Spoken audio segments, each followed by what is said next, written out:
بتشتغل في مجال السلامه والصحه المهنيه وبتسمع مصطلحات زي الاوكيبيشنال هيلث والاوكيبيشنال هايجين والاندستريال هايجين ومتلخبط بينهم ومش عارف الفروقات ما بينهم، فما تقلقش خالص لان احنا بنغطي الموضوع ده في كورس الاوكيبيشنال اند اندستريال هايجين اللي بتقدمه لك بالانسيه. بتشتغل الدوره متاحه على موقع بالانسيه في شكل فيديوهات مصوره متقسمه لفصول، وبعد كل فصل فيه مجموعه من الاسئله علشان تتاكد من مدى فهمك لمحتوى الفصل.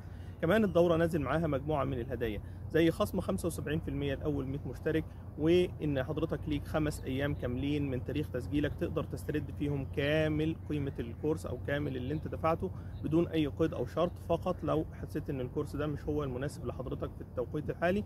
وكمان ليك 20% كاش باك لو حضرتك قدرت تنجز الكورس خلال شهر من تاريخ تسجيلك، وكمان 20% كاش باك تانيين لو حضرتك قدرت تطبق حاجه عملي من اللي انت اتعلمته خلال شهرين من تاريخ تسجيلك. وهتقدر تتواصل معايا مباشرة بدون أي وسيط بضغطة زر هتدوس عليها في أي وقت، هتوصلك بالواتساب الخاص بيا، وهتلاقي الأيقونة دي معاك أثناء حضورك للكورس في كل مكان. عايز حاجة تاني؟ مستني إيه؟ سجل في الكورس.